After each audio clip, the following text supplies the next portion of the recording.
Sherlock Holmes secret file, Watson.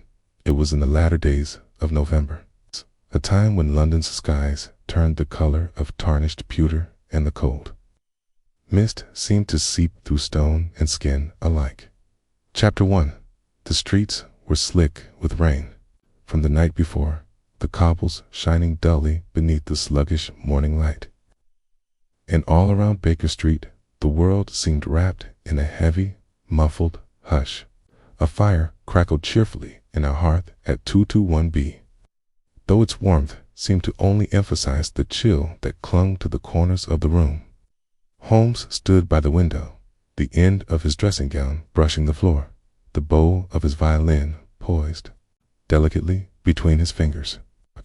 The melody he played was unfamiliar to me, melancholic and meandering, like a thought struggling to find its form.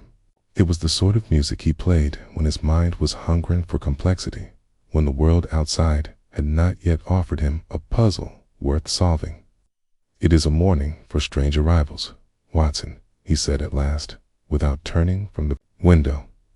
His voice was low, almost amused, as though he had read some secret written in the motion of a passerby on the fogged street below. I looked up from my armchair, where I had been contentedly reading the Times, and raised an eyebrow. "You've already deduced something unusual." He allowed a faint smile to cross his features. "Not yet, but the air carries a certain tremor, a vibration. You shall see." No sooner had he spoken than Mrs. Hudson's knock sounded at the door, followed by her cautious entrance. She carried herself with her usual blend of efficiency and discretion, though even she seemed aware that something in the morning's fabric had shifted. "There's a gentleman to see you, Mr. Holmes," she announced. "Wouldn't give his name. Says it's private. Urgent." Holmes gave a sharp nod. "Show him in." "Okay." A moment later, the man was ushered in, and with him came the weight of something unseen and unnerving. He was a curious figure, short, spare in frame, his movements sharp and bird-like. His clothes were well made but worn oddly. The cuffs of his coat were stained a curious black, almost like printer's ink, and his gloves, soft kid leather, were clutched tightly in one hand, damp from anxious handling. His face was pale, not with illness, but with something deeper, exhaustion, or perhaps fear. His lips were thin, twitching at the corners, and his eyes, restless, intelligent, bloodshot, dotted about the room, like those of a man who expects to be pursued, even in the safest of places. "Mr. Holmes," he said, voice taut with restrained emotion, "I apologize for coming without appointment, but I believe a man has been murdered and the police are blind to it." Holmes made no reply at first. He merely gestured to the chair across from him and sank into his own with that fluid economy of movement Kaya had come to associate with his moments of quiet intensity. His eyes fixed upon the visitor with a raptor-like precision. "Okay, take it," he said at last, "that you do not refer to an act of obvious violence." The man swallowed. "Okay, no. To all appearances, it was a suicide." The room was locked from within, the body undisturbed, but I knew Ephraim Colville. He could not take his own life. "Okay." The name stirred no recollection in me. "Okay."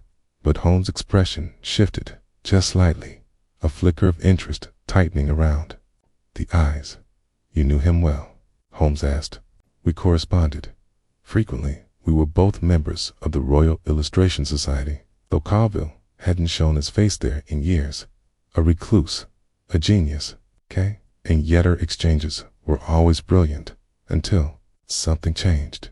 He hesitated then, and I sensed the burden he carried was not merely grief, but something far darker. "What changed?" "Mr. Ashcroft," the man supplied. "Felix Ashcroft, former curator of the Queen's Royal Illustration Society." Holmes gave the barest of nods. "Continue."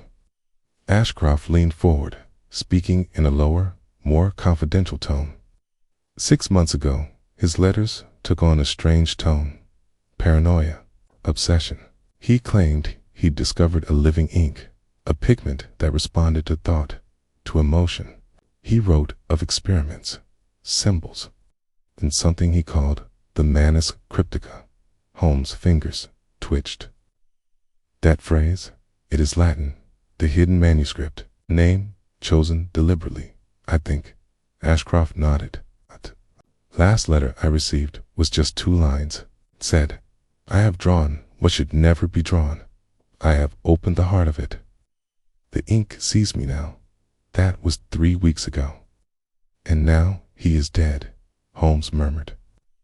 Ashcroft reached into his coat with some effort and pulled forth a folded sheet of parchment. The moment he unwrapped it, the scent struck a siren, violets, and something darker beneath, like rusted metal and old blood. He laid it on the table between us. There, in stark and lifelike rendering, was the image of a human heart beating. Almost. The shading was so exact, the texture so impossibly real, I could swear I saw the muscles twitch. Beneath it, scrawled in sharp Latin, Nigrum cor veritas occulta est, the black heart, the truth lies hidden. I felt the air go still. The ink, Ashcroft said softly, was still wet when they found it. But there was no pen, no brush, no visible medium with which it could have been applied. Just this, and a small inkwell unlike anything I've seen. I took this copy before the authorities arrived. They dismissed it, thought it the ravings of an unbalanced man. Holmes leaned forward now, fingertips touching. He stared at the parchment in silence for a long while before speaking. Where was the body discovered? In his studio, locked from the inside. No windows, just him, the parchment, and the inkwell. No wound, no poison detected. And yet, you are certain it was murder? Ashcroft met his gaze. I am certain it was something worse. Holmes stood.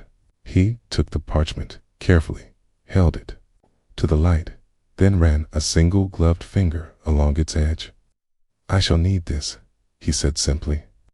Also, a sample of the inkwell's contents, if you have access and any of the letters Mr. Colville sent you in the weeks preceding his death. Ashcroft nodded, clearly relieved. I brought them in this folder. He handed over a slim leather case, embossed with curling gold initials. Holmes took it, tucked it under one arm, and nodded once. You were right to come to me. Ashcroft hesitated at the threshold before leaving. Mr. Holmes, if you do pursue this, be careful. There are things I don't think were meant to be seen, things that do not wish to be unmasked. When the door had shut behind him, I turned to Holmes, who was already flipping through the letters, brow furrowed. What do you make of it? I asked. He didn't look up. Watson, do you recall what I once said about the ink of a man's words being darker than his actions? Yes, in the matter of the barrister who forged that false confession, if I recall. It's correct. But this, he held up the drawing. This is not forgery. This is transmission. Not of art, but of something else. He rose suddenly, pacing the room in measured strides. Prepare yourself, Watson. We may soon find ourselves investigating not merely a murder, but the anatomy of madness and the voice of ink itself. The Devil's Ink, a Sherlock Holmes. Secret File. The Consultation by Dr. John H. Watson. It was not until some hours after Mr. Felix Ashcroft's departure that Holmes stirred from his contemplative silence. The fog outside had thickened to a gray curtain, muting the city's rumble into a dull, constant sigh. Our fire hissed softly as if disturbed by some invisible presence. And the parchment Ashcroft had left still lay on the side table, lamed and exposed like an organ plucked from a body. I had made us both a pot of Assam, hoping its strength might restore a measure of normalcy, but Holmes declined the offer with a distracted wave of his hand. He had taken up a pair of forceps and was now holding the parchment under a magnifying glass, eyes narrowed and lips compressed into a line of razor-sharp focus. You see something? I asked at last. Too much, Watson. and yet too little. He moved the page incrementally under the lens, angling it towards the firelight. I could see the sheen across the inked lines, a faint glimmer like oil upon water, though no light source seemed to reflect it directly. "It is not only the subject," Holmes said quietly, "but the method. This illustration is anatomically flawless, and yet it possesses a quality no natural pigment should be able to achieve. Observe the cross-hatching around the left ventricle. Do you see how the fibers taper as though drawn with an impossibly fine nib?" I stepped closer, peering down with some hesitation. The detail was astounding. Each stroke possessed depth and curvature, as if it were not laid upon the paper, but beneath it trapped like a specimen in glass. "I've never seen ink behave this way," I admitted, "nor I. And I've seen more inks than any detective has right to claim. Iron gall, sepia, cochineal, even the rare squid-based tinctures used in diplomatic forgeries. But this, linea, this possesses a viscosity and luminosity wholly unaccounted for. There's more of alchemy in this than chemistry." Key returned to parchment, to its case, with the care one might afford a volatile chemical or an ancient manuscript. "What of the Latin?" I asked, recalling the unsettling phrase beneath the image. "The black heart, the truth lies hidden," Holmes repeated. "A poetic flourish, perhaps, but it may also be an invocation. Symbolism, possibly both." He strode to his writing desk and withdrew Ashcroft's leather folder.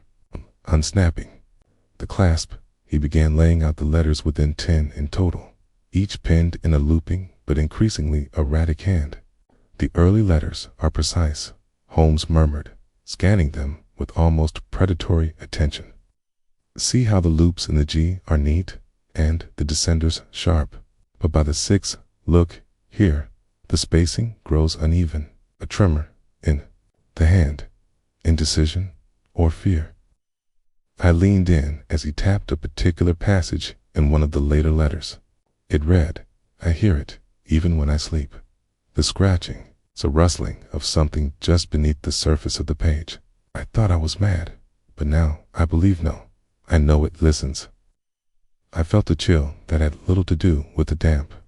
"Here, it listens," Holmes repeated under his breath. "Ink that listens. Of course. In it, of course. Artists anthropomorphize their tools. Okay, but if Colville believed this literally, then he was unwell," I said. "Surely. Or he was right," Holmes countered, glancing at me with that gleam that meant he was serious. "However impossible," his words sounded. "The human mind is quite capable of detecting patterns long before it understands them." He may have perceived something real, something misfiled by the brain under madness. He turned back to the parchment and the letters, his mind already assembling theories in the quiet hum of that internal machinery I had long ceased trying to follow. I had learned that Holmes did not think in a straight line, but in a web of interlocking symbols, observations, and contradictions that only resolved into clarity at the end. "Did you notice," he asked suddenly, "that Ashcroft did not touch the parchment with his bare hands?" I blinked. "No, I didn't. Nor did he remove it from the case. He used his gloves, even though they were clearly ink-stained. Already, that suggests reluctance, perhaps even fear." He said, "The police dismissed it." Guess, but he didn't. And yet, he treated it like something toxic, which means he is either seeing what it does, or he believes in what Colville claimed. "And do you believe it, Holmes?" I asked. He gave no answer, only the faintest shrug.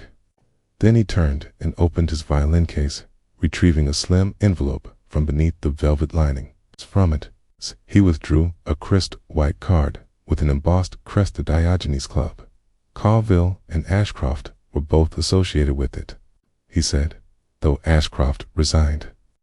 Colville, however, remained a member at least nominally. We'll start there. I want to speak to someone who remembers him before his descent. Diogenes. I frowned. I thought it was a place of silence, for most. But there are exceptions, and I know precisely which to exploit. We arrive shortly after noon, having secured a cab that struggled through the molasses-thick fog to the austere Pall Mall facade. The Diogenes Club, that peculiar bastion of cultivated solitude, was as silent and severe as ever. We were shown to the stranger's room, where conversation was permitted, and waited. Within minutes, a familiar figure entered, tall, saturnine, and radiating an intelligence that required no theatrics. "Croft," Holmes greeted. "Sherlock." The elder Holmes nodded to me as well. "Doctor, I require information." "You always do." Croft settled into the armchair opposite us, folding his hands. "Soon, this concerns your recent guest. Felix Ashcroft is no longer welcome here, if that's what you're wondering. I'm more interested in Ephraim Calville." Croft paused. A curious man. Once brilliant, then corrupted by his own ambition. I warned the committee, but they chose tolerance over prudence. What form did this corruption take? He became obsessed with the theory Inc.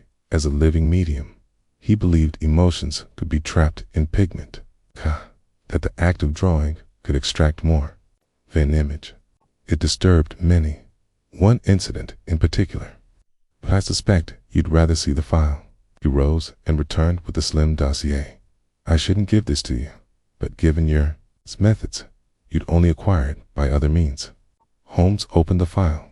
Inside was a single entry dated 6 months prior. Calville escorted from reading room after experiencing what staff described as a seizure or vision. Found muttering Latin phrases and attempting to draw symbols onto marble with pen nib. Ink appeared to move unnaturally. No further explanation. To note that his membership had been suspended. "Watson," Holmes said, his voice very low, "we need to see Calville's studio immediately." Chapter 2. The Early Investigation by Dr. John H. Watson. Calville's studio was located in the far reaches of Bloomsbury, on a narrow, slanted street that looked as though it had been forgotten by the modern century. The buildings stood shoulder to shoulder, like old men in threadbare coats, their windows streaked with soot and sorrow. The address, 17 Welbeck Row, appeared from the outside like any other tenement in that worn part of the city, save for one curious distinction: the brass plate beside. The door had been deliberately scratched until the name beneath it was unreadable. "I doubt the police bothered to notice that," Holmes remarked as he bent close to examine the gouges. "It was done in haste. Look at the uneven angle of the strokes, but not recently. Days at most, possibly before the death. Someone didn't want him identified," I offered, "or someone wished him forgotten." He rang the bell. After a long pause, the door creaked open, revealing a gaunt, tight-lipped woman with graying hair pulled into a strict bun. "Mr. Holmes?" she asked without surprise. "Indeed, and this is Dr. Watson. You are the landlady, Mrs. Kettering. I managed the building. Police said you might come. Then you'll allow us to inspect Mr. Calville's rooms." She nodded, though reluctantly. "They've not been touched. The constable who came by told me not to move a thing. I've locked the door each day. Haven't let a soul in." "Excellent," Holmes said. "Lead the way." We ascended 2 flights of creaking stairs and paused at a heavy oak door at the end of the corridor. Mrs. Kettering produced a ring of keys and opened it, stepping aside without entering. "I won't go in. Not again. Something's wrong in there." Holmes raised an eyebrow. "Wrong? You'll see." We stepped into the studio, and the atmosphere changed instantly. It was not merely the smell, though that was peculiar enough. A mix of stale ink, candle wax, and something subtler, like scorched parchment. The air was oddly thick, and though the fire grate stood cold, the room held a faint oppressive warmth, as if it exhaled breath of its own. The chamber was long and narrow, with tall ceilings and floorboards that groaned even under my cautious step. Blackout curtains hung over the windows, allowing only a sliver of gray daylight to pierce the gloom. The walls were crowded with sketches some framed, others nailed directly into plaster. They depicted anatomical studies, mythological scenes, and increasingly strange hybrids of both: a cherub with flayed wings, a man with the head of a crow, an ink bottle bleeding into a human skull. At the center of the room sat a wide drafting table covered in blotting papers, broken quills, scraps of vellum, and most noticeably a small inkwell of dark, viscous liquid that clung to the inside like treacle. "This is where he died," Holmes said, crouching beside the table. There was no sign of violence, no overturned chair. The faint ring left by a teacup still marred the blotter.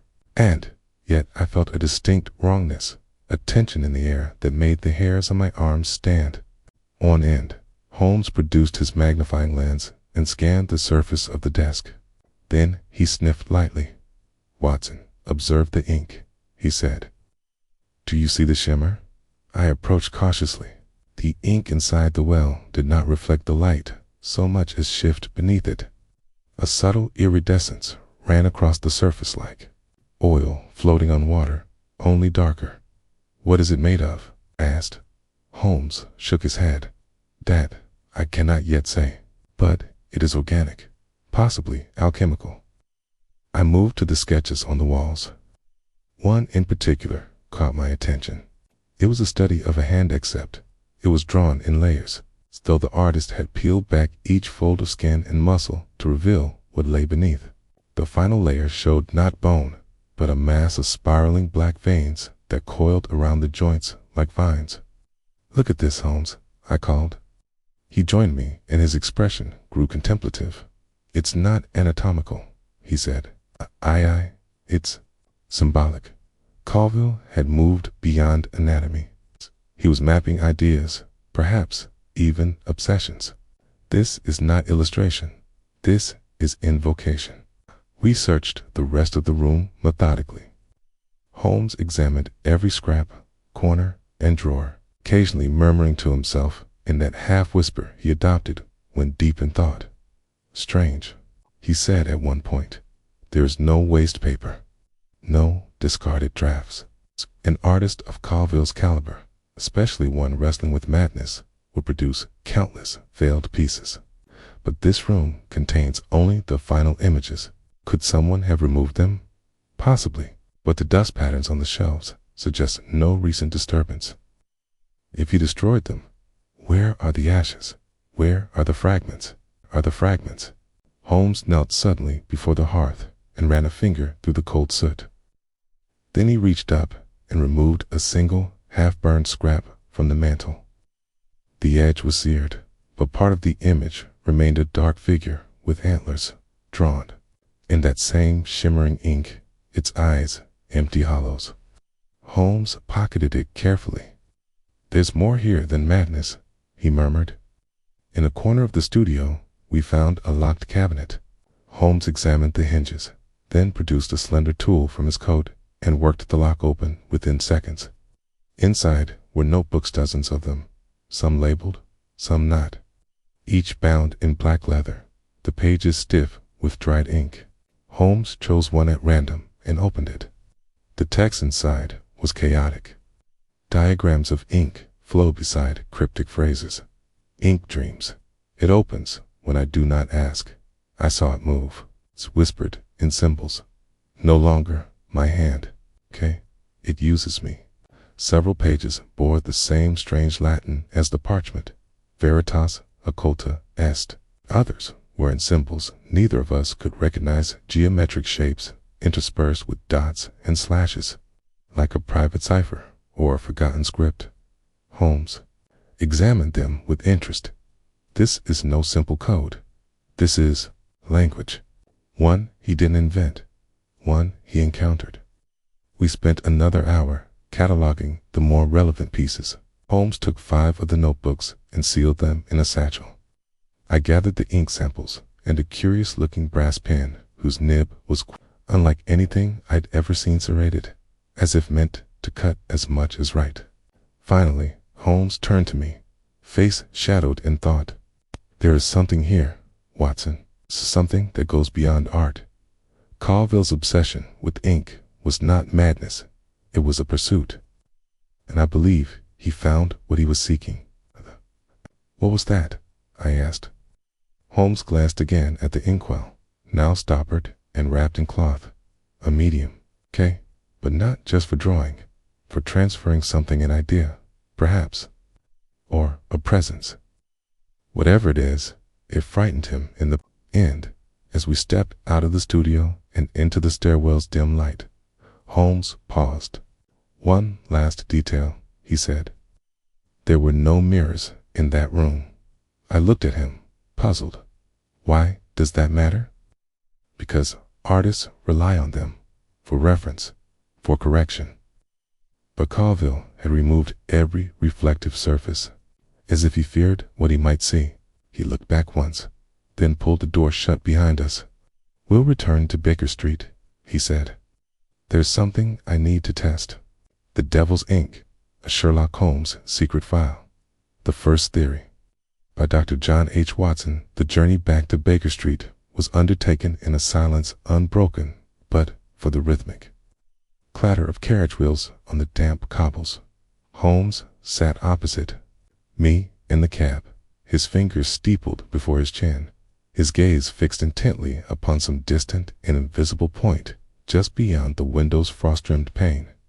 It was the look I had come to associate with the birth of a theory, those delicate, private moments when his great mind gathered loose strands of observation and bound them with an invisible thread. I knew better than to interrupt. By the time we reached 2-1B, the fog had thickened, a yellowish wall clinging to the street lamps, like mildew on old paper. Mrs. Hudson greeted us at the door, but quickly stepped aside as Holmes surged past her, already unbuttoning his coat and moving straight toward his work table. Watson, he said, I shall require both solitude and boiling water. I raised a brow. Solitude in tea or solitude in scalding liquid? The latter, and bring the chemical cabinet. Within minutes, the table was transformed into an apothecary's battlefield. Holmes laid out the brass inkwell taken from Colville's studio, a strip of clean parchment, several glass slides, and a copper basin, which he filled halfway with boiling water. From the cabinet, he extracted a half-dozen vial sulfate, potassium iodide, oxalic acid, began testing tiny ink samples upon absorbent paper, measuring the reaction of each under different chemical stresses. I sat nearby, watching as the ink darkened under heat, bubbled under alkali, and briefly shimmered like beaten silver beneath an iodine wash. But most curiously, no matter the chemical applied, the ink never bled. It remained precisely where it had been dropped, as if rooted into the very fiber of the paper. Extraordinary, Holmes muttered. It resists dispersion. Ordinary inks will feather, bleed, blur. This behaves more like a protein than a pigment. Could it be organic? I asked. He nodded. I believe it must be. There is a cellular quality. See here. He placed a slide under the microscope, adjusted the focus, and motioned me over. I peered through the lens. What I saw arrested me. The ink, magnified, resembled not liquid, but a tangle of fibrous filaments, some of them still moving, though the sample had been placed moments ago. They twitch, I whispered, very slightly, but consistently. They react to proximity. Serve. He brought the tip of a steel probe near the slide. The fibers contracted subtly, as if recoiling. It responds to stimuli, Holmes said. Not light, not heat, but presence. Holmes, I said, pulling back. If this ink is alive, he raised a hand. Let us not gallop ahead of the facts. Alive is an imprecise word, but I will say this, it is not inert, and that makes it dangerous. He straightened and began pacing. We are looking at something that likely predates our current understanding of art or chemistry. I have read of similar theories in the margins of alchemical texts Zinc made, from sacrificial compounds, powders derived from crushed beetles, or oxidized gallstones. Even blood-based tinctures said to carry memory or intent. But nothing I have encountered has ever suggested active movement. Do you believe Colville made it? I believe he summoned it, Holmes said, his voice low and distant. Or found it. Perhaps it was given to him. Regardless, I believe this ink is not simply a medium, but a participant. A participant in what? He stopped pacing and turned to me. Creation. I stared at him, and for a moment I saw in his expression not only logic, but something bordering on dread. He was not drawing his fears. Watson, Hay, was coaxing them out. This ink may allow the artist to bypass conscious design to project inner truth, to expose what is buried. He gestured toward the satchel of notebooks we had brought from Colville's studio. Colville was unraveling, but not randomly. Key was documenting a processor communion of sorts. Key between man and medium. I shivered, despite the fire crackling behind me. Suppose, Holmes continued, this ink records not only intent, but subconscious dread. Suppose it shapes what it draws in response to the user's mind. Then imagine the horror of realizing that the images you've produced your visions were not conjured, but extracted. That you had been turned inside out on the page. I found myself unable to speak for a moment. The idea was grotesque and, yet, the image of the living heart pulsing on that cursed parchment returned unbidden to my mind. Holmes snapped his fingers suddenly. That is why the sketches lacked drafts. He didn't compose them. He bled them directly. The first stroke was the last. No need for correction. Okay. But how does that help us understand his death? Okay. Holmes picked up one of the notebooks, flipping to a final page filled with scratchy, overlapping handwriting. I believe Colville understood, at the end, what he had awakened, that he could no longer control it. And so he attempted perhaps too late to contain it. Hay fell silent for a moment, then added, I have a working theory. It may be wrong. Let's hear it. Holmes moved to the hearth, where he began pacing again. Colville's death was staged. The locked room condition suggests a suicide. But there were no signs of physical trauma. No clear poison, no mechanical failure. What if he didn't kill himself, but was silenced by something not physical? You think the ink killed him? No, I think something through the ink did, Holmes, I said carefully. You're not suggesting possession or spirit mediumship, are you? I'm suggesting psychological collapse, induced by extended exposure to a medium that reflects subconscious terror. If the ink fed on emotional content fear, guilt, obsession, then it may have turned the mind inward until it ruptured. A psychic suicide, I said, slowly. Exactly. Okay. Induced not by despair, but by confrontation. Colville met something inside himself that could not be unseen. Okay. He drew his own abyss, and the ink recorded it. Okay. A long silence followed. The only sound was the soft ticking of the mantel clock and the faint whistle of wind beneath the door. At last, Holmes crossed to his desk and opened a drawer.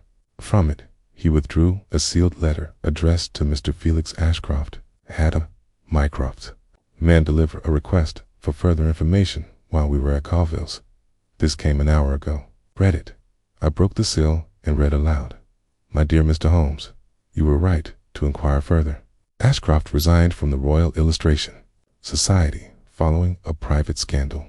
One of his commissioned pieces, a triptych intended for the Queen's archives, was withdrawn after concerns were raised over its subconscious disturbances. What disturbed the committee most was not the images themselves, but how, precisely. They resembled a series of visions reported by 3 unrelated members, of whom viewed the work before it was complete. The ink used in that commission was supplied not by Ashcroft, but by Colville. I set the letter down slowly. Holmes met my gaze. So Colville had already tested the ink, I said. And Ashcroft already knows more than he told us. Holmes smiled grimly. Which makes him either the next victim or the next suspect. The next suspect. Chapter 3. A Buried Clue by Dr. John H. Watson. The following morning was windless. It's a sort of stillness that seemed to press against the windows rather than pass them by. Holmes, having barely slept, was already up and dressed when I emerged from my room. He stood by the mantelpiece, coat on, gloves fastened, the satchel containing Colville's notebooks slung over one shoulder. "Breakfast is waiting," I offered.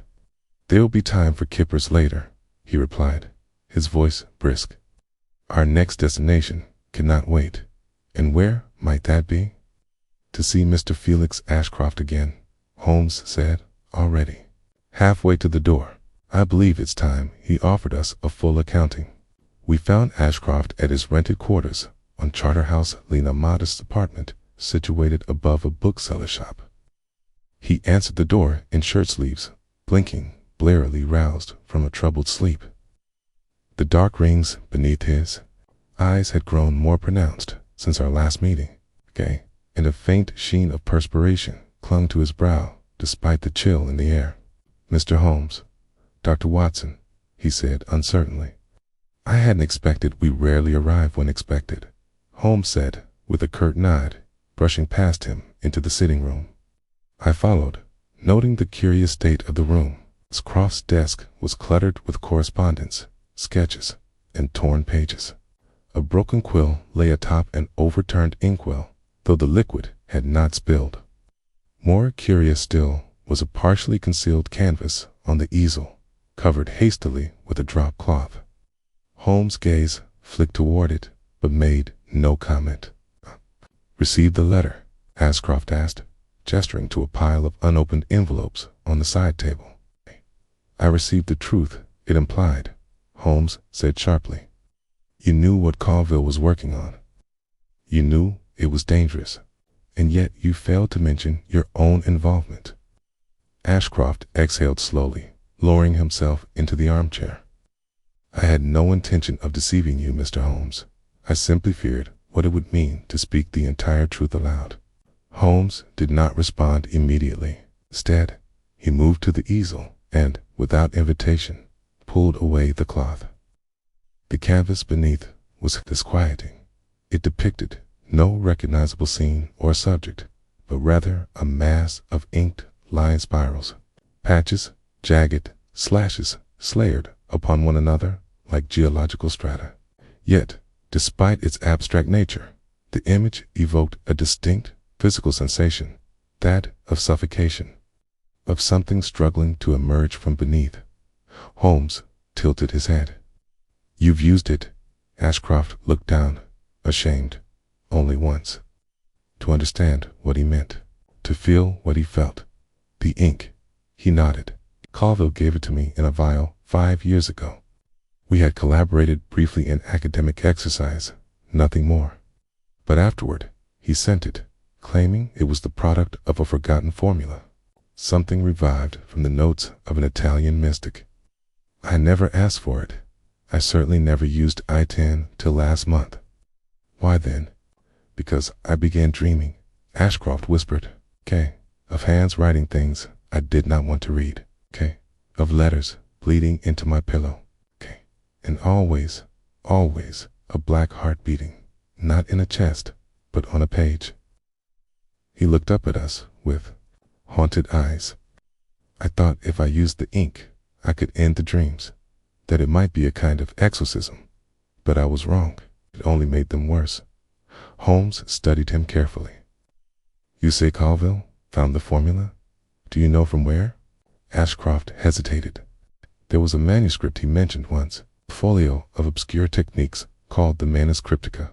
He claimed it had been transcribed by an 18th century alchemist from fragments even older still. He spoke of it as though it were alive. I never saw it, and I didn't believe it existed.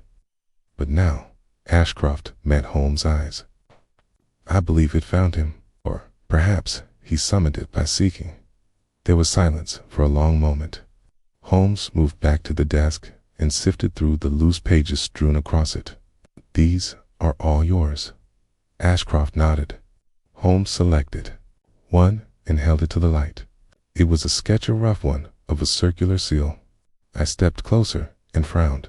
Though hastily drawn, the symbol seemed vaguely familiar. Concentric rings of ink, broken by radial lines and tiny symbols interspersed around the edge. "I've seen this before," I murmured. Holmes looked at me. "So have I, in Colville's notebooks." He rifled through the satchel and produced the appropriate volume. There, on the inside cover, was the same symbol, identical, down to the placement of its marks. "I don't remember drawing it," Ashcroft said. "I found it among my pages one morning. It wasn't there the night before." Holmes' expression darkened. "That's not possible." "And yet," I said, glancing from one drawing to the other, "here it is, in 2 places." Holmes was silent, thinking. Then he snapped the notebook shut and turned toward Ashcroft. "We'll need the vial Colville gave you, if it still exists." Ashcroft nodded. "It's locked away. I haven't touched it since I made that." He gestured at the canvas. "But I'll fetch it."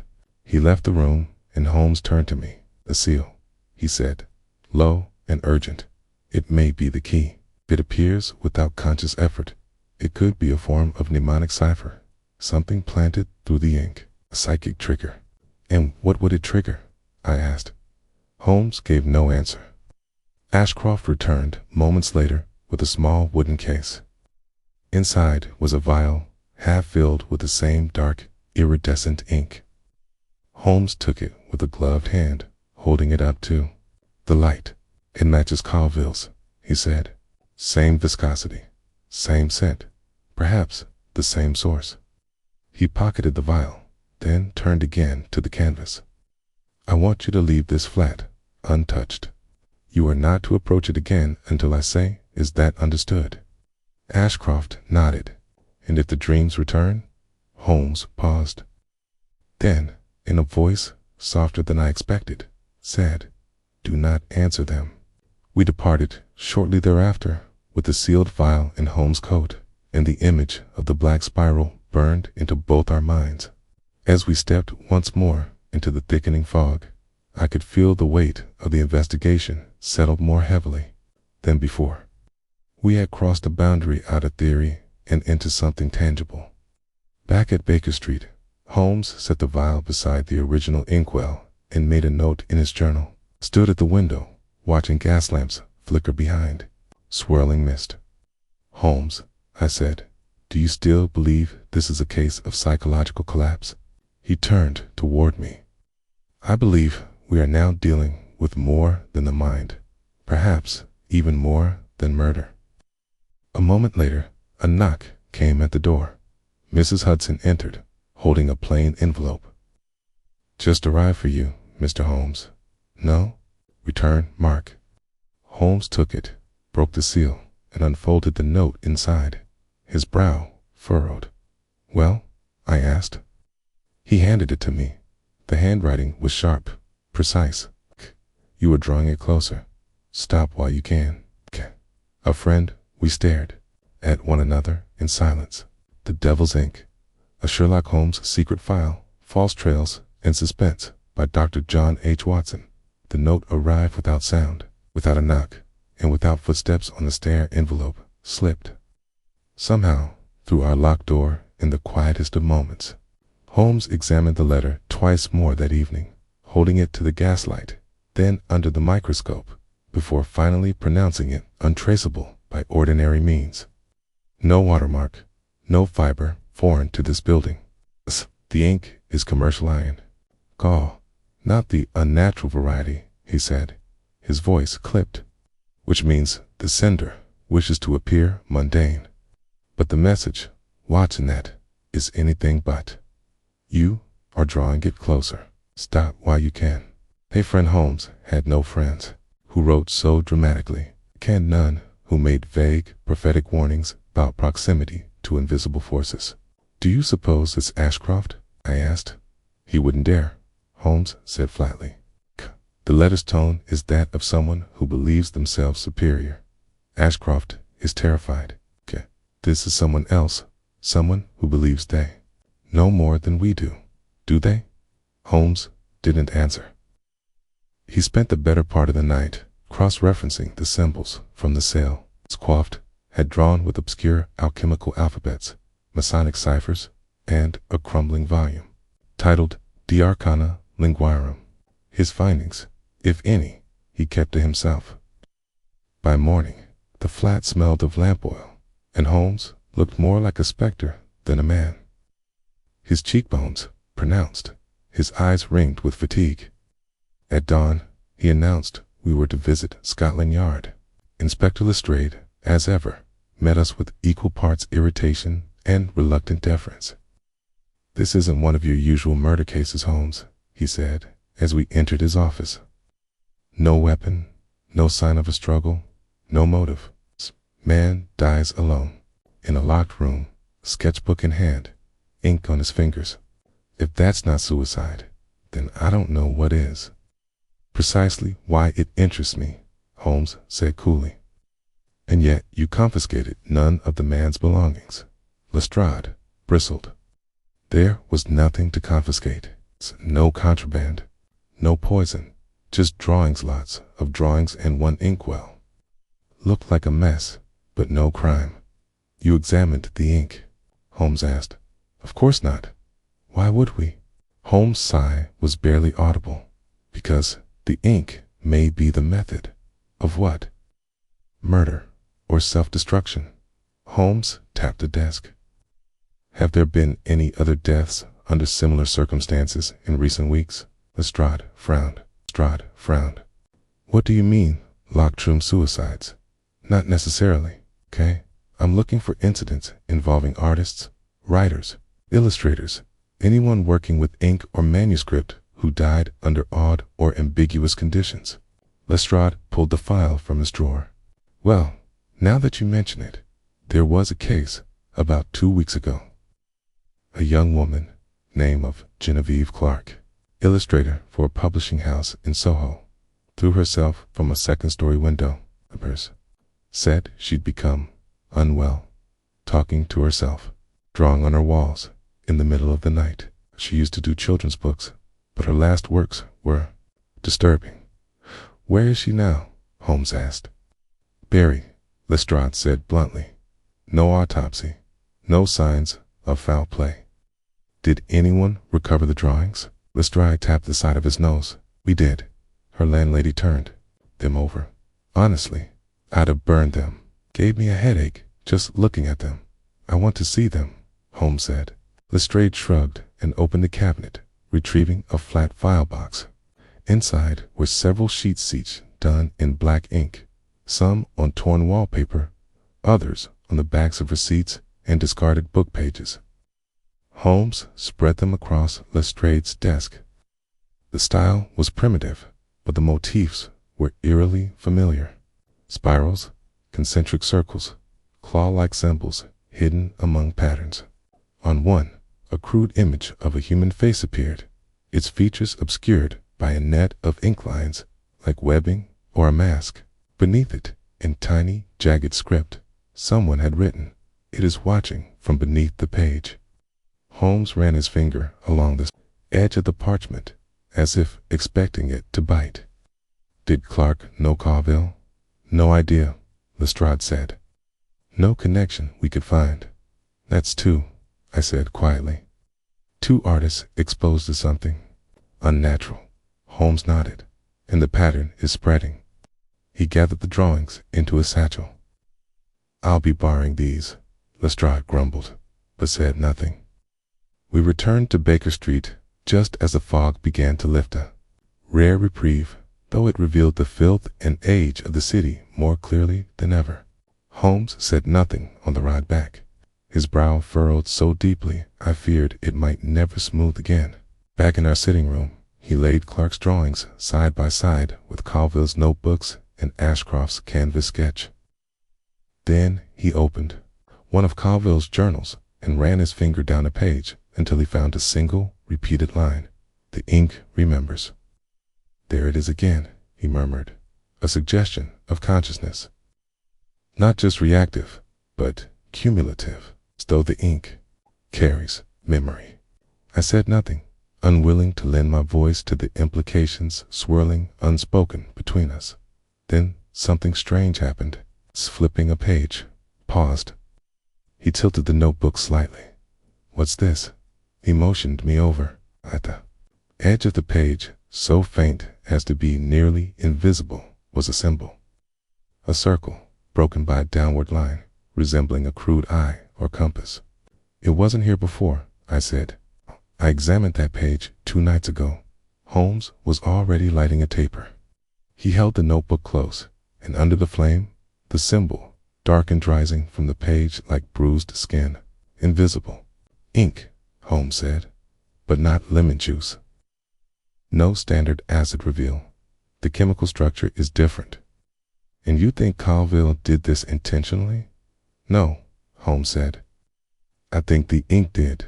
He closed the book very gently. "We're not tracing an artist. We're tracing a contagion." He began pacing again. "We've assumed this substance reflects the mind, that it records what is latent. But what if it implants? What if it carries not just symbols, but ideas, impressions, the mental equivalent of a parasite?" I stared at him. "You're saying the ink might be transmitting?" I thought he nodded. "A mimetic agent. Viral, but conceptual. Once drawn, the image replicates, passes on its structure, not to the eye, but to the mind behind it." I felt suddenly nauseous. "Okay? And if the viewer doesn't understand it, okay?" I asked. "They break," Holmes said, softly, "just as Colville did, just as Clark did." A pause stretched between us. Then Holmes spoke again, more urgently. "We need to return to the Diogenes Club. There's someone I must consult. Someone who understands codes far older than anything modern psychology can explain." I didn't ask who. I already knew. That night, I found it difficult to sleep. My dreams were murky, filled with ink-dark waters and floating pages that dissolved as I reached for them. One in particular lingered after I woke, a hand sketching symbols endlessly onto a wall that never filled, never ended. When I rose and entered the sitting room, Holmes was already gone. A single note lay on the mantel. "Watson, trust no drawings. Burn nothing until I return." Shay stood alone, surrounded by symbols, drawings, and notebooks that now seemed to hum faintly with their own purpose. And for the first time, I wondered if we had gone too far already. Chapter 4. The Trap by Dr. John H. Watson. I did not see Holmes again until well after nightfall.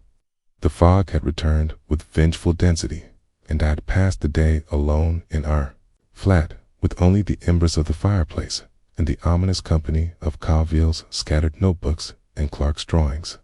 Despite Holmes' instructions, I couldn't resist examining 1 or 2 of the pieces again. I told myself it was to seek patterns, to find evidence, but if I'm honest, I feared inaction more than I feared the ink. And yet, something had changed.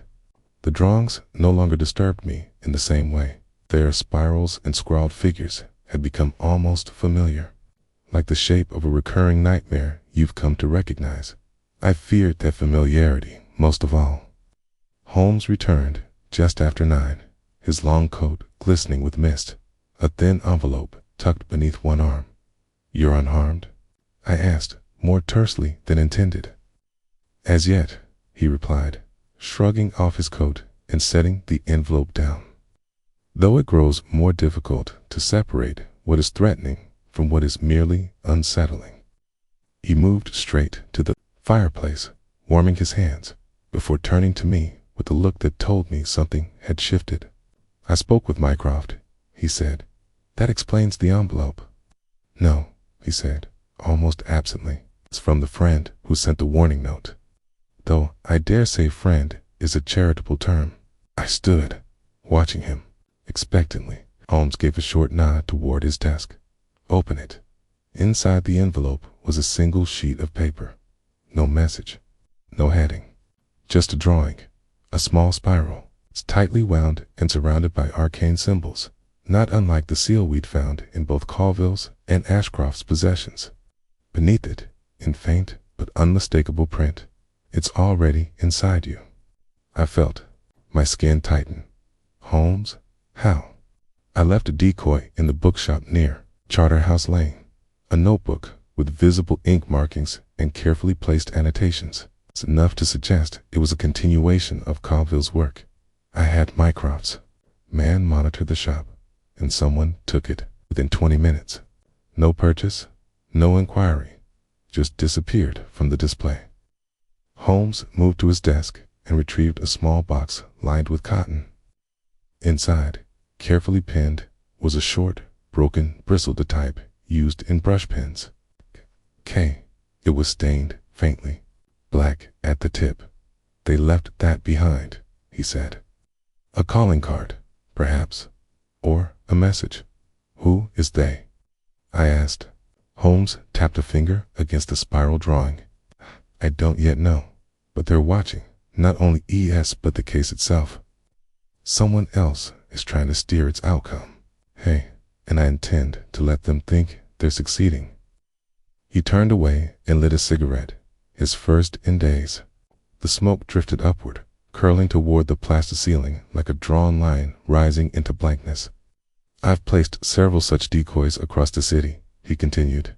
One in the archives of the British Museum, one in a private box at the Lyceum Theatre, another in the Diogenes Club's restricted library.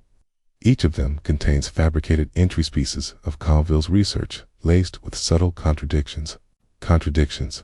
I asked. Holmes nodded. Deliberate errors, symbolic inconsistencies, mistranslations of Latin. I want to see which version our unknown observer acts upon. And if they do, then we shall know two things. 1. They believe in the ink's power. And 2. They're close enough to be reading over our shoulder. He paused, then added, and perhaps manipulating more than we realize.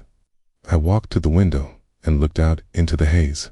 Even with Holmes at his most rational, there was an edge to this case I had never felt before, something unspeakable, whispering, just outside the light of gas lamps and reason. Holmes, I said at last, do you believe this presence, this ink, has intelligence? He turned slowly. I believe it has intent. That may be worse. The next morning brought a reply. Holmes had arranged for a street boy to linger near the Lyceum decoy, watching for anyone tampering with the restricted box in the archives.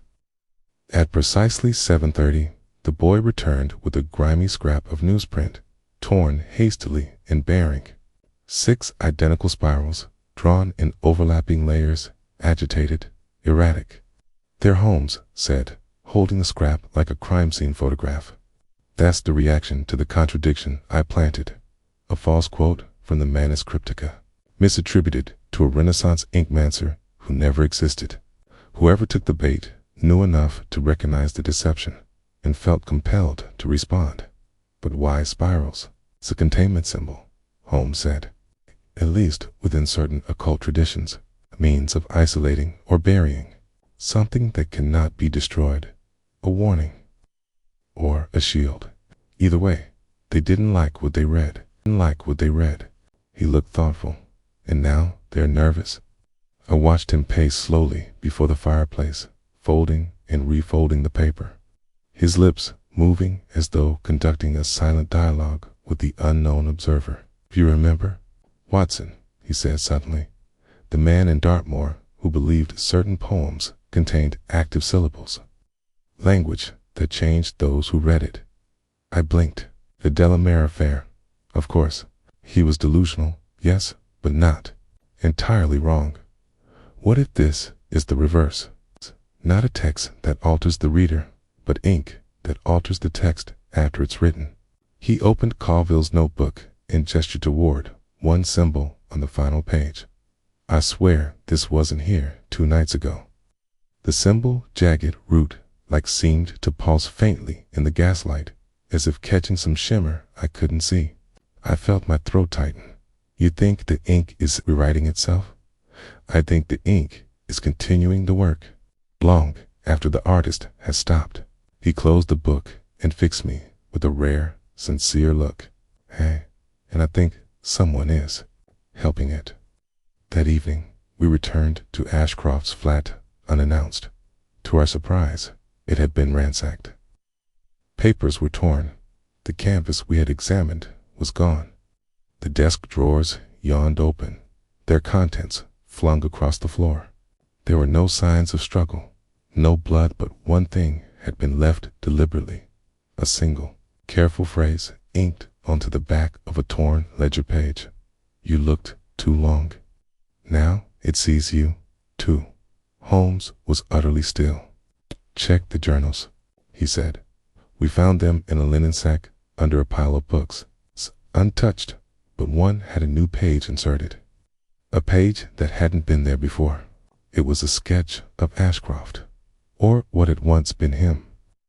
The figure's eyes were obscured, mouth open in an expression of speech or scream. Behind him, black tendrils coiled outward, as if from the tip of an unseen quill. Holmes held the page to the light. Then, gently, he folded it and placed it into his coat. This, he said, is the moment they think they've won. I stared at him. Won what? He looked at me with quiet fire. The right to write the ending. The Devil's Ink, a Sherlock Holmes secret file. The Confession or Catch by Dr. John H. Watson. The storm that broke over London that night was sudden and fierce, rattling the panes of 2-to-1B and forcing me to pace the room as thunder crashed like the rolling wheels of some spectral carriage. Holmes sat silently by the fire, absently rolling a cigarette, the smoke wreathing his face in shifting shadows. The weight of what we had uncovered seemed to press upon us both like a living thing, intangible, yet suffocating. Watson, he said at last, tonight we shall end this. I looked up sharply, startled by the certainty in his voice. The trap is set. The pieces are in place. Now all that remains is to draw out the shadow who has danced on the edge of our vision. He motioned me to the table where he had arranged the various Cloukesville's notebooks, Ashcroft's letters, the surviving drawings from Genevieve, Clark, and the torn page depicting Ashcroft's haunted likeness. This, Holmes said, tapping the sketch, is the key, the very heart of this mystery. How so? I asked. Holmes met my gaze with that fierce intensity I had learned to respect and fear. The figure here is not Ashcroft as he was, but as he has become an echo, a reflection, a victim of this accursed ink. And yet the sketch is too deliberate to be mere madness. It is a message or a confession made with the very medium that destroyed him. He paused, then continued. The question is, who planted this drawing, and why? That is what I intend to discover tonight. Holmes had, over the past days, grown increasingly withdrawn, his energies focused almost entirely on deciphering the last cryptic references in the Manus Crypticode, the elusive manuscript that seemed to be the origin of this dark ink. We must return to the site of the original death, he had said, and wait. Observe. Listen. Thus it was that just before midnight, found ourselves once more in the shadowed studio on Welbeck Row. The thick fog had returned, swallowing the street lamps and muffling the usual sounds of London into ghostly whispers. The door was unlocked. The lock deliberately left as if inviting us to a final act. Inside, the room was cold and still, the faint scent of ink lingering like a wound not yet healed. Holmes set a small lantern on the drafting table, casting trembling light over the sketches pinned to the walls. Watson, he said, the game is at its most dangerous now. We are not merely watching for a thief or a murderer. We are facing a mind that seeks to bend the very nature of creation. We waited in silence, the minutes stretching like shadows. I kept my hand close to my sidearm, though it felt pitifully inadequate against an enemy so intangible. Suddenly, a noise, Soft footsteps, careful and deliberate, approached the room's entrance. Holmes stiffened.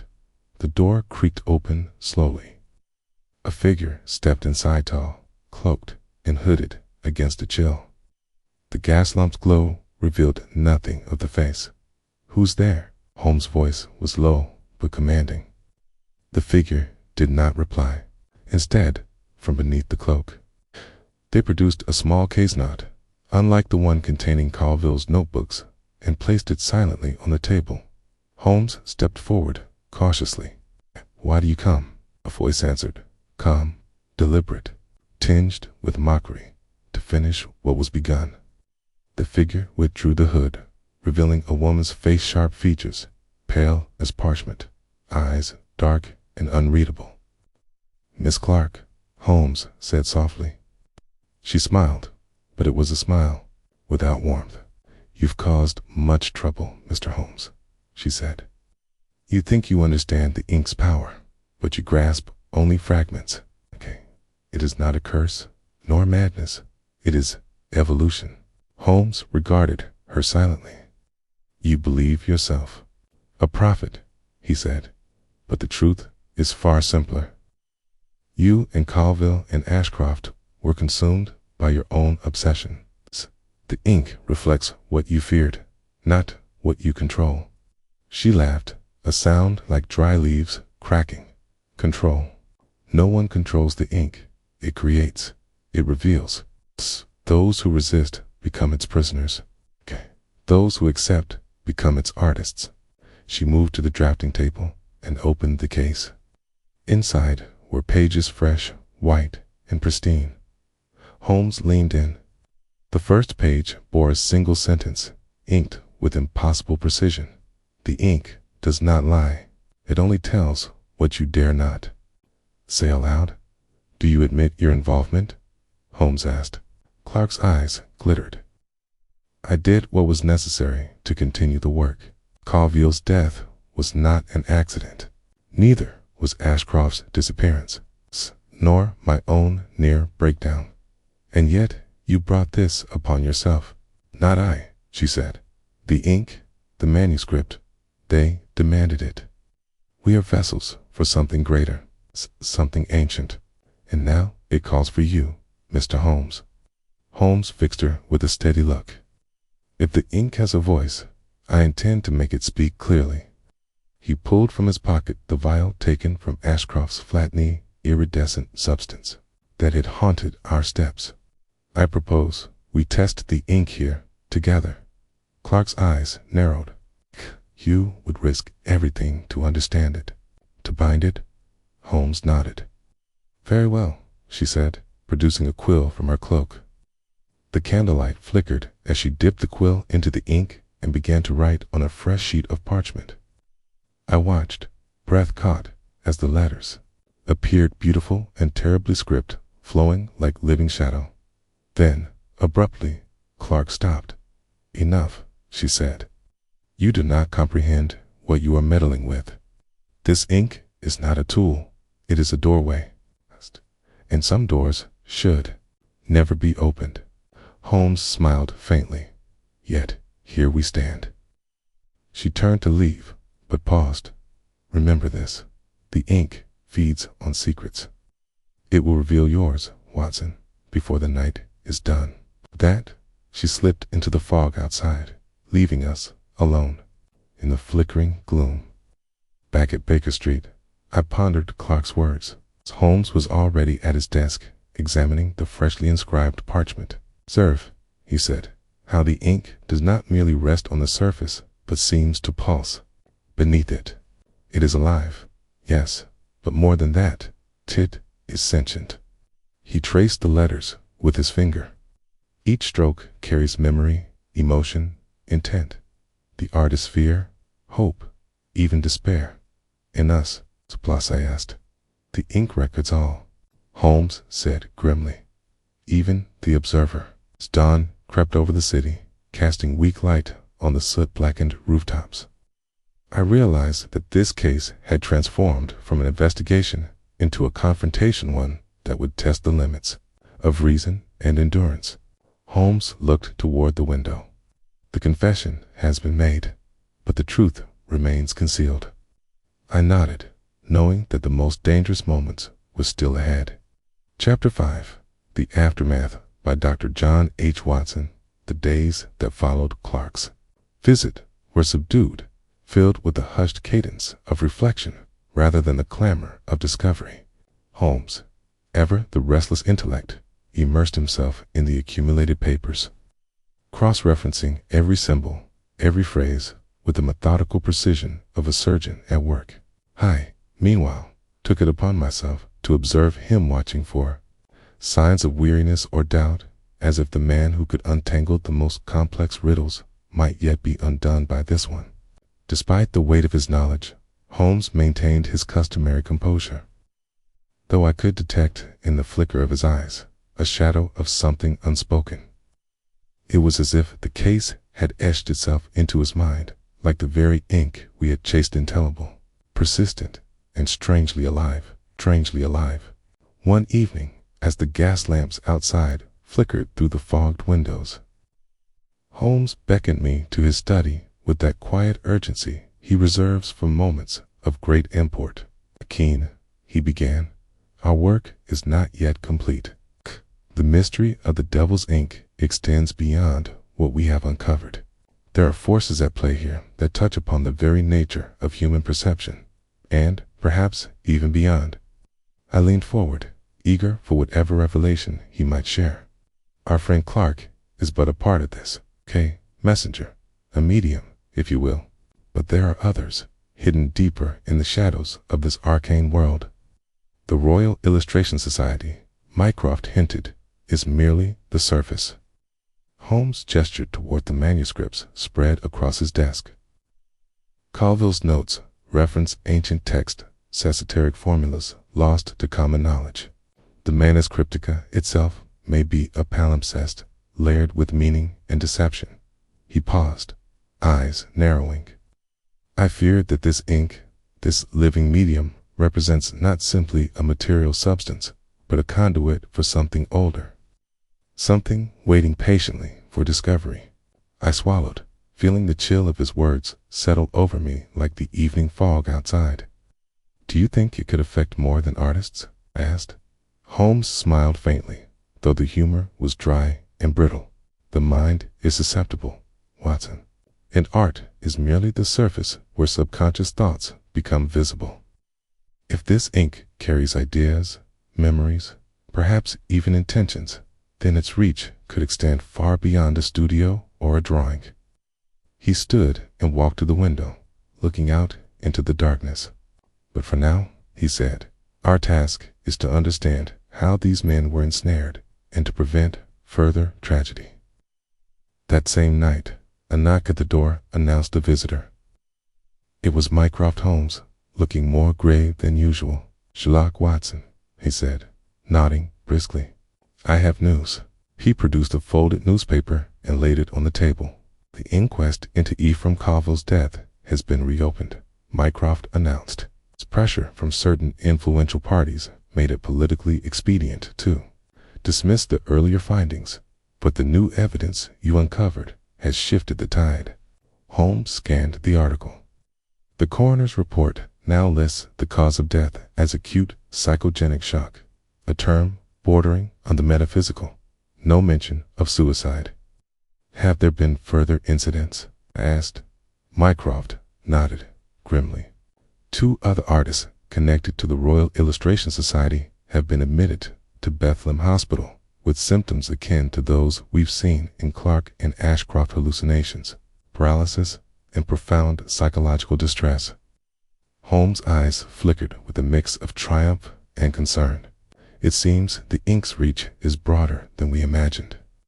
Over the following weeks, Holmes and I corresponded frequently with the members of the Royal Illustration Society, seeking to unravel the tangled web of history and lore surrounding the Manus Cryptica. The more we learned, the more the line between legend and reality blurred. One account, from a retired librarian named Mrs. Dalloway, spoke of a secret chapter in the Society's archives on unpublished volumes said to contain rituals and formulas for awakening the soul of pigment. Her tone was grave, hinting at whispered warnings passed through generations. "Beware the ink that remembers," she wrote. "For it is not the hand that writes, but the ink that chooses." At 221B, Holmes grew restless once more.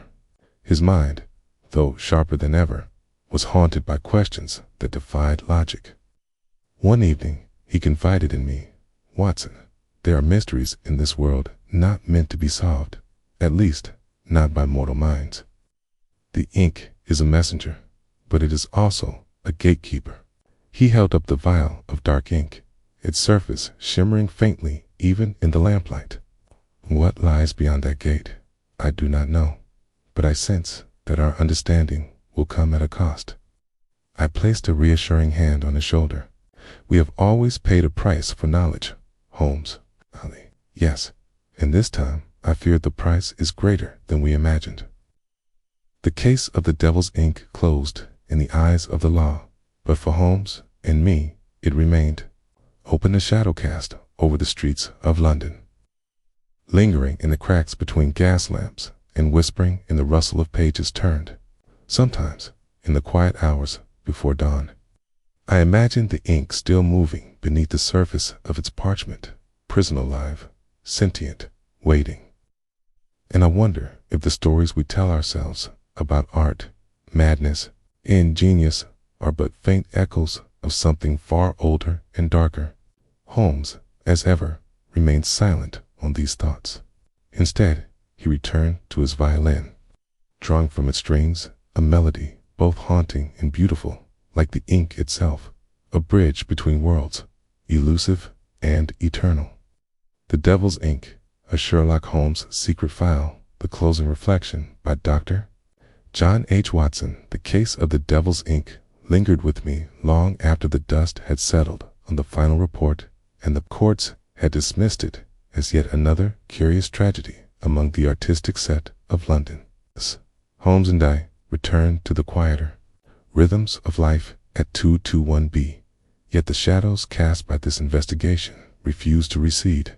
Holmes, for his part, resumed his violin with renewed vigor, drawing from its strings a haunting melody that seemed to echo the case's spectral presence. I often found him seated by the fire in the early mornings, staring not at the pages spread across his desk, but beyond them into some unseen realm only he could perceive. It was during one such morning, as the pale dawn filtered weakly through the fog-streaked windows, that Holmes spoke. "Watson, do you recall how I once remarked that every clue, no matter how small or obscure, is part of a language?" I nodded. "Indeed, the secret grammar of the world." "Exactly. And in this case, the ink itself was that language. A script written not only in pigment, but in the human soul." He paused, eyes narrowing thoughtfully. "Think of the artist, Scoville, Ashcroft, Clark, each a vessel for the ink's terrible message, their minds caught between creation and destruction. The ink was not merely their medium, it was their mirror." I understood the weight of his words. The ink revealed the hidden fears and desires that even the artists themselves might not admit. It drew forth the essence of their inner darkness, rendering it immortal yet also inescapable. Holmes leaned back, fingers steepled. "The ink's nature defies easy classification. Is it madness, alchemy, or something beyond?" He smiled faintly. "The truth, I suspect, lies somewhere in the spaces between." Our conversations over the following days were punctuated by visits from colleagues, scholars, and curious minds, each fascinated and unnerved by the case. The Royal Illustration Society, once a bastion of refined artistry, had become an uneasy enclave, its members whispering rumors of cursed manuscripts and ink that remembered too well. One afternoon, visiting scholar named Professor Aldous attended us with a leather-bound volume-man unpublished treatise on arcane pigments from the late Renaissance. "This," he said, placing the tome carefully on Holmes' desk, "might shed light on your Manus Cryptica. The author describes pigments that interact with the artist's emotions, even suggesting the possibility of pigments that hold a life of their own. Holmes skimmed the pages with rapid eyes. "Fascinating," he murmured. "The language is poetic, but suggests early understanding of what we might now call biochemical or psychological phenomena." Professor Aldous looked up. "You do not believe in the supernatural?" Holmes shook his head. "I believe in the extraordinary capacity of the human mind to create and destroy, and in the equally extraordinary substances we sometimes discover in our attempts to capture that mind's output." That evening, as the rain pattered softly on the window panes, Holmes confided a final reflection. "Watson, the lesson here is twofold. First, that the artist's medium can become more than a tool-it, can become a trap, a prison for the soul. And second, that our search for knowledge is never without peril." He looked at me, the firelight flickering in his keen eyes. "Must always be wary of the ink that remembers, of the truths that refuse to remain hidden." I nodded, feeling the gravity of his words settle over me.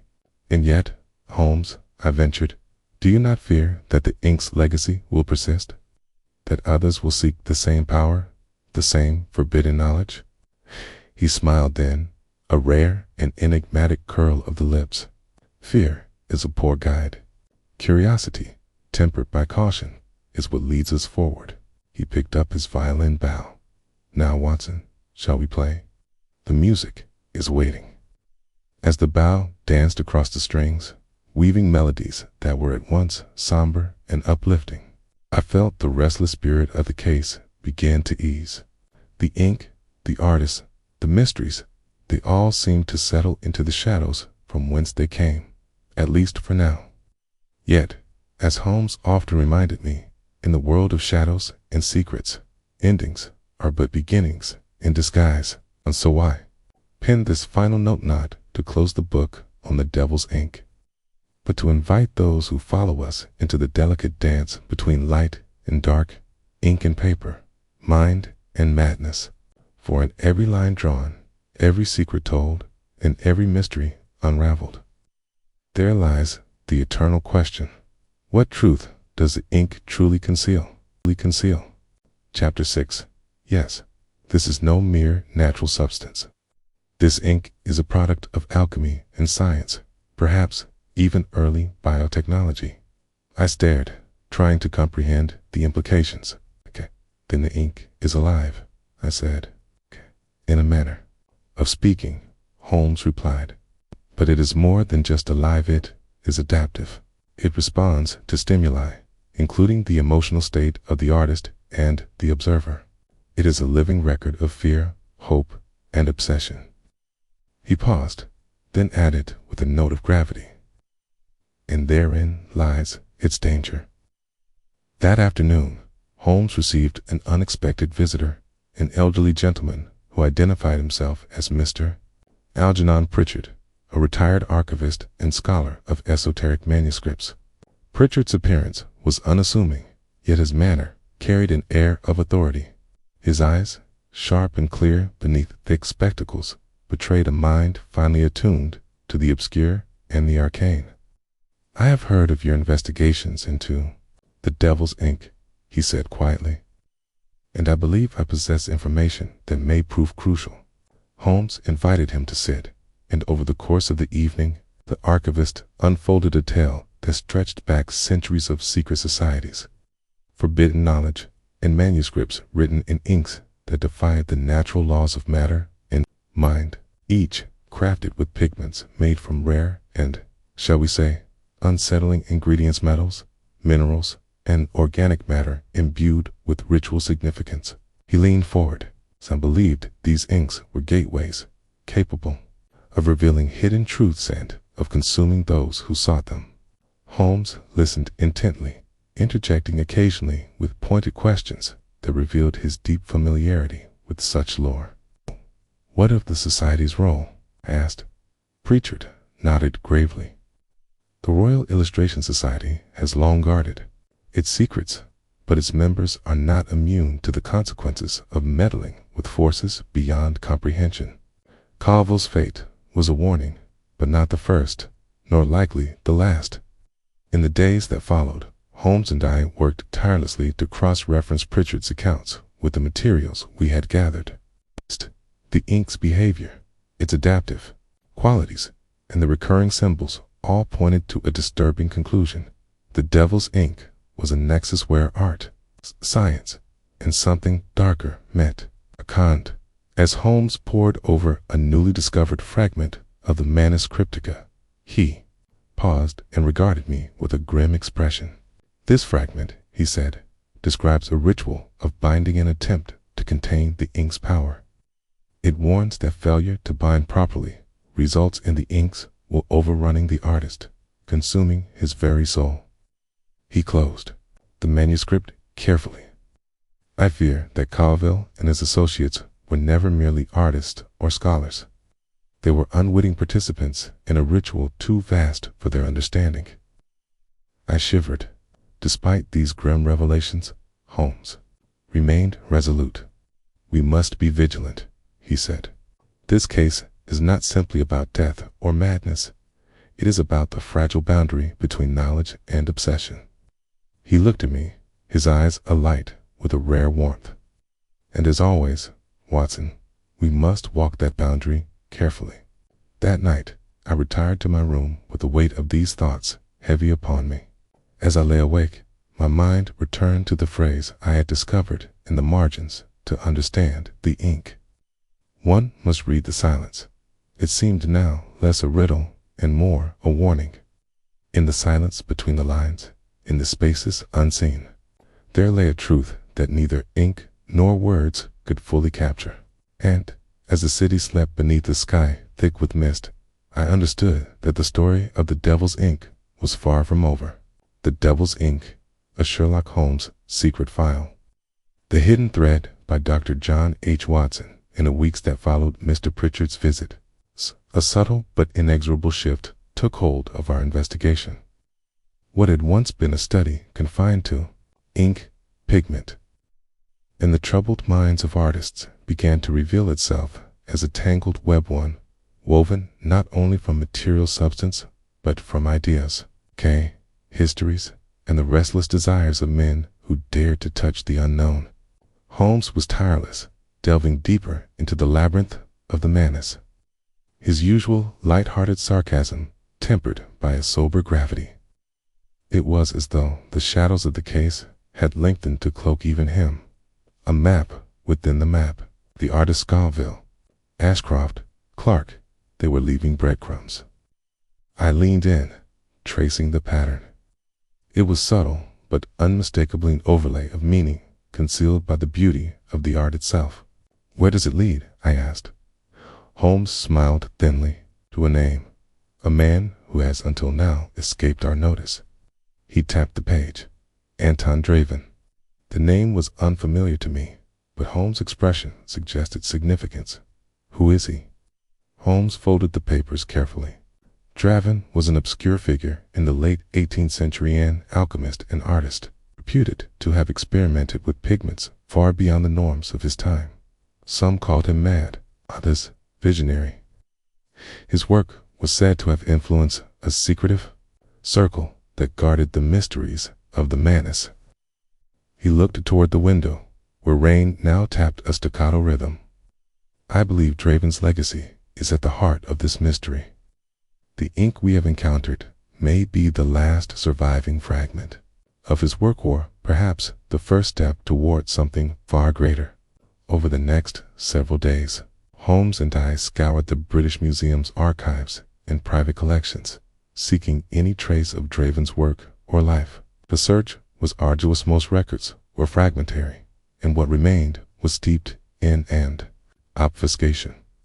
In a neglected folio buried deep within the rare manuscript section, we found a letter addressed to Draven from a contemporary, speaking of the living ink and cautioning him against awakening what should sleep. Holmes read the passage aloud. "The ink holds the soul of the maker and the madness of the age.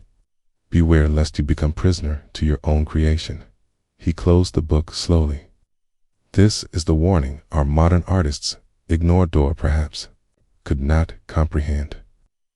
As we pieced together Draven's story, a picture emerged of a man caught between genius and folly, whose experiments blurred the line between material science and metaphysical inquiry. His pigments were crafted from rare minerals, secret botanical extracts, and substances so obscure that their true nature might be lost to time. Holmes noted a parallel between Draven's caution and the very real afflictions that had plagued Colville and his associates: the hallucinations, the obsessions, the slow erosion of sanity. It appears, Holmes said quietly, that Draven's ink is not merely a tool, but a vessel, one that carries the intentions and fears of its users across generations. One night, while examining a newly acquired sketch, purportedly by Draven himself, Holmes looked up sharply. That phrase has haunted us since the beginning. It means the truth lies hidden. And it has now led us here to the very origin of the ink's curse. He fingered the paper thoughtfully. Oh, but there is more. Holmes explained that Draven had intended his ink to do more than record. It was designed to transform, to bridge the gap between artist and artwork, mind and matter. It was a bid for immortality, Holmes mused, a Taff-one's essence preserved, not in stone or canvas, but in the living breath of the ink itself. And the cost? I asked. Holmes' eyes darkened. The cost was the loss of self, the artist's mind, consumed and rewritten by the very substance meant to immortalize it. He shook his head slowly. It seems the artists we have encountered were doomed from the start. And amid these grim revelations, Holmes remained determined to find a way forward. If we can understand the process fully, if we can decipher Draven's intended bindings, we might find a way to sever the ink's hold. He looked at me with a spark of hope. Knowledge is power, Watson. Hey, and this knowledge may yet save lives. The weeks wore on, marked by nights filled with painstaking study, chemical trials, and cryptic consultation with experts who skirted the edge of accepted science. Occasionally, Holmes would pause, gaze distant, and murmur fragments of Latin or forgotten alchemical lore. And then, one evening, he called me to his side with an urgency that brooked no delay. I believe I have found it, the key to breaking the curse. He handed me a folded page. On it was a diagram, complex, layered, combining the spiral seals with a series of ritual symbols and annotations. This, Holmes explained, is Draven's binding ritual, a formula to contain the ink's will, to prevent it from overwhelming the mind that wields it. He looked to me. The question is whether it can still be enacted, and if the current generation is willing to face what that entails. As I pen this account, I remain uncertain of what lies ahead. The path Holmes has chosen is perilous, fraught with unknown dangers that may test both reason and courage.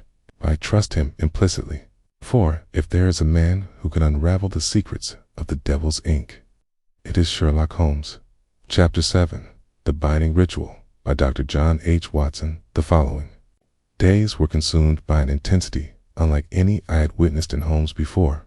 His usual balance of detached curiosity and rapid deduction gave way to a fierce resolve, as if the very essence of the case had invaded his every thought and action.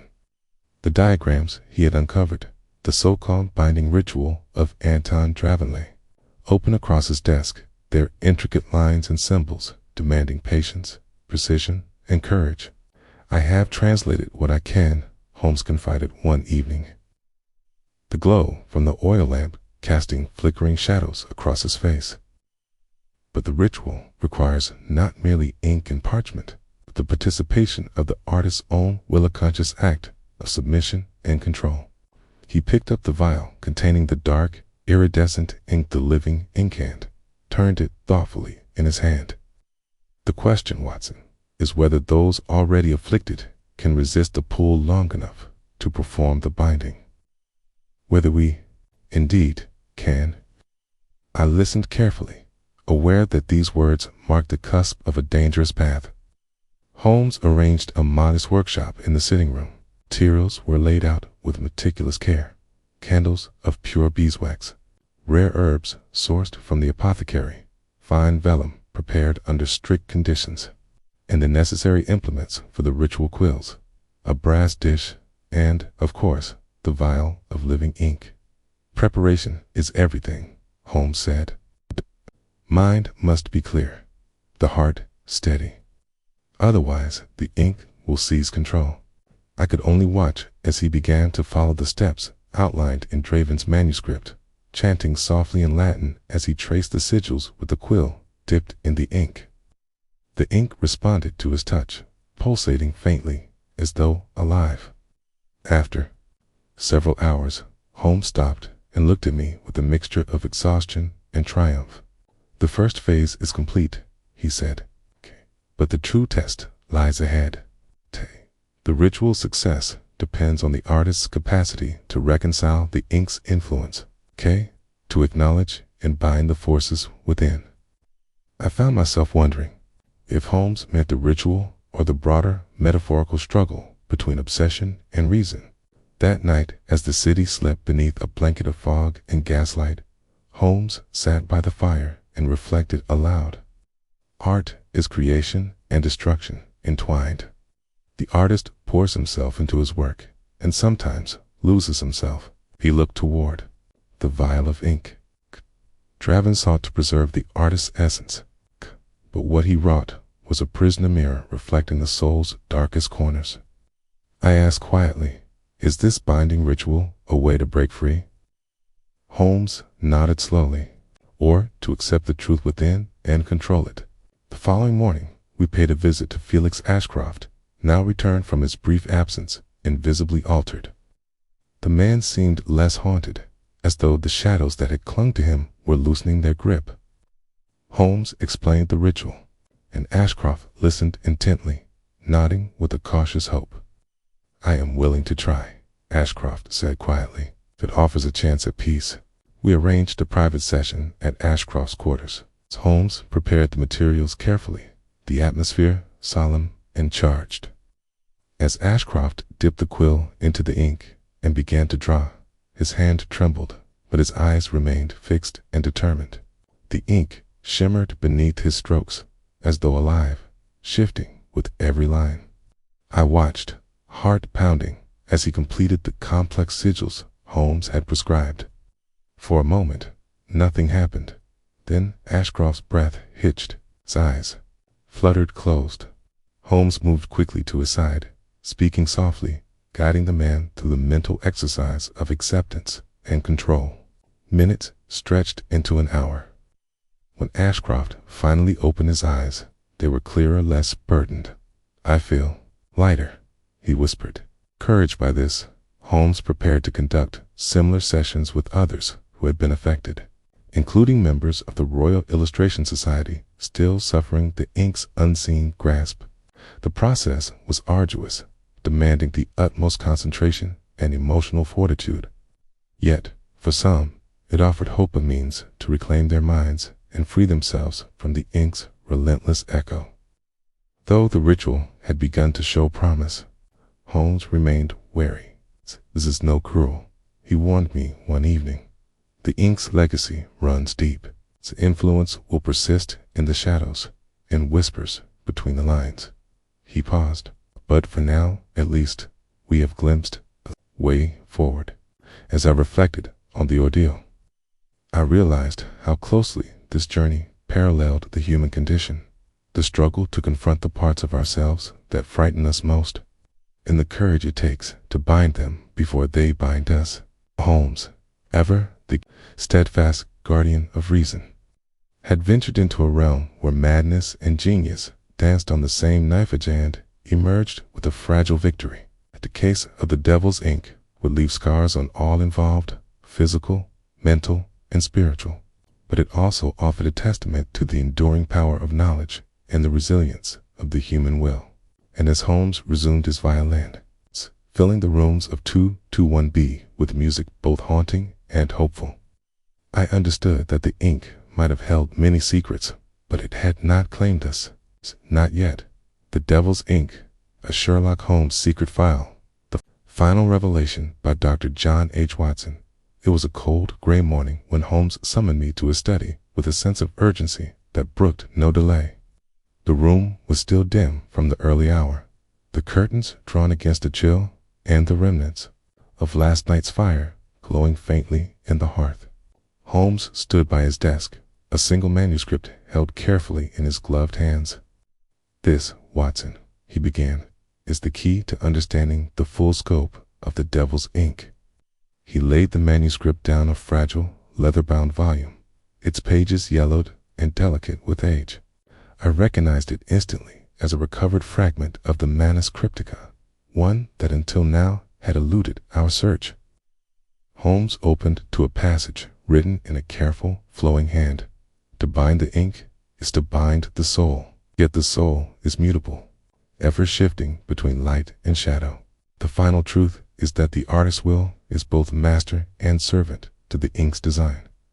Holmes looked at me, eyes sharp and steady. "This passage confirms what we have long suspected.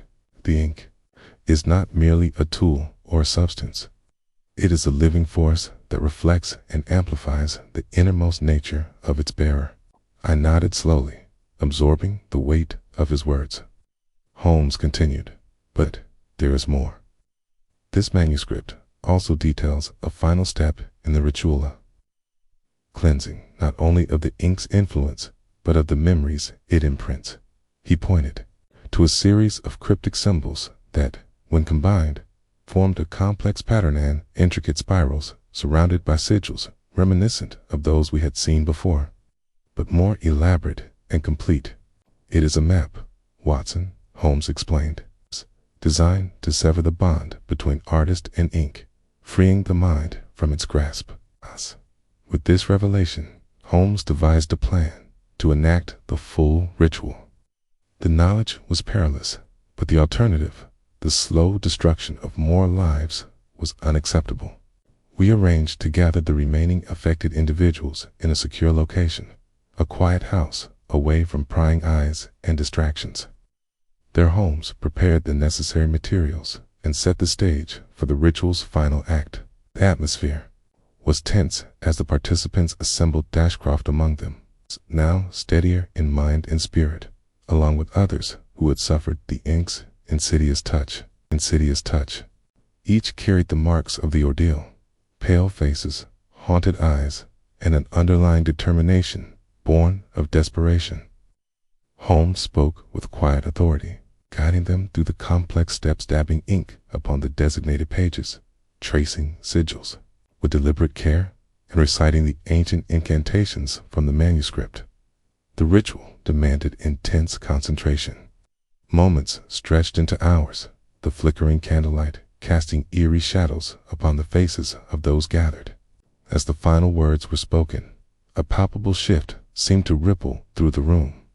The oppressive weight that had hung over the assembly lifted, replaced by a fragile, tentative calm. Ashcroft exhaled deeply, eyes brightening. "There, it is over," he whispered. "The darkness has lifted." Holmes nodded, though his expression remained wary. "Time will tell if the binding holds, but this is a beginning." In the days that followed, we observed marked improvement in the participants. The hallucinations receded, the nightmares diminished, and the once terrifying symbols faded from their drawings. Yet, despite these signs of hope, Holmes remained vigilant. "The ink is a legacy," he said one evening, gazing into the fire. "It cannot be destroyed, only contained." He turned to me with a rare smile. "We have wrestled with madness and emerged victorious for now. But the nature of such forces is that they wait patiently for opportunity." Our final consultations with Professor Pritchard and other scholars reaffirmed this cautious optimism. While the binding ritual appeared effective, the true extent of the ink's power and its origins remained elusive. "There are mysteries," Pritchard noted gravely, "that even centuries of scholarship cannot fully unravel." Holmes agreed. "Perhaps some knowledge is meant to be guarded, not uncovered. As I reflect upon the journey we undertook from the mysterious death of Ephraim Colville to the secret rituals in living in, I am struck by the delicate balance between genius and madness, creation and destruction. Holmes, ever the champion of reason, navigated this boundary with unmatched skill and resolve. Yet the case leaves me with lingering questions. What lies beyond the veil of reason?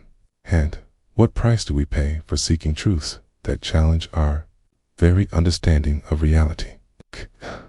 In the quiet moments at 221B, Holmes often returned to his violin, drawing melodies that seemed to speak of shadows and light entwined. I sometimes think the music itself holds some fragment of the story, the unspoken tension between the known and the unknowable. As the city's fog settled once more over London's streets, I know the tale of the devil's ink is one we shall carry with us, always a reminder that some secrets, no matter how deeply buried, have a way of emerging from the darkness. Devil's Ink, a Sherlock Holmes Secret Files, CHAPTR 8. Closing reflection by Dr. John H. Watson. The events of the past weeks have settled into memory like the final brushstrokes of a long, troubled canvas. Holmes and I have returned to our familiar routines, though the shadows of the Devil's Ink linger, subtle yet persistent, though the story itself refuses to be entirely laid to rest. It is in these quiet moments that I find myself reflecting, not only on the case's peculiarities, but on the nature of knowledge, art, and the human mind.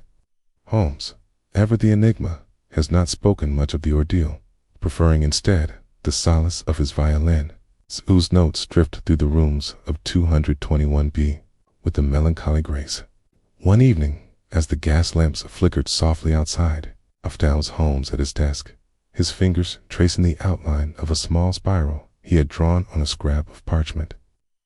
"You know, Watson," he said, without looking up, "there is a certain poetry in the fact that the smallest symbol, so simple, so ancient, could carry within it such power."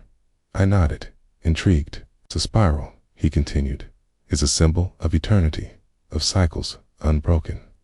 It represents not just a journey outward, but the return inward. Much like our own investigations." He paused, then smiled faintly.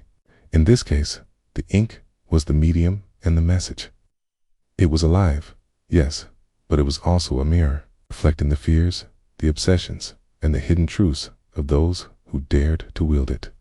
Holmes' reflections resonate with the broader themes that have haunted our journey, the fragile boundary between creation and destruction, sanity and madness, truth and illusion. "The artists we encountered," he said, "were both creators and victims. They sought to capture something beyond themselves, and in doing so, revealed parts of their own souls that had long been hidden. I find myself pondering the price they paid, the madness that claimed Colville, Ashcroft, Clark, and perhaps many others lost to time. Yet, despite the darkness, there is a lesson of resilience." Holmes turned to me, his eyes bright with quiet conviction. "We walk a line, Watson, between knowledge and folly, light and shadow. It's our task to navigate that line with care, humility, and courage." In the days that followed, the affected artists showed signs of recovery, their minds less haunted, their hands steadier. The binding ritual, while not a cure in the conventional sense, had offered them a reprieve, a chance to reclaim their creativity and their lives. But Holmes cautioned against complacency. "The ink's legacy endures," he warned, "not as a specter to be exorcised, but as a force to be understood and respected." Our final consultations with scholars and archivists underscored this caution. The origins of the Manus Cryptica and the true nature of the living ink remain enshrouded in mystery, their secrets guarded by time and silence. As I pen this closing chapter, I am reminded that every story told is but a fragment of a larger truth, truth often elusive and layered. Holmes, the master of deduction, has once again shown us that the pursuit of knowledge is both a beacon and a burden. The case of the devil's ink is a testament to that eternal dance between what we see and what we choose to believe, between the artist's hand and the unseen forces that guide it. Sometimes, as I sit beside the fire and listen to Holmes' violin, I wonder if the music itself is a kind of Inca language without words that speaks directly to the soul. And perhaps, like the living ink we sought to understand, it carries its own hidden truths, waiting patiently to be discovered.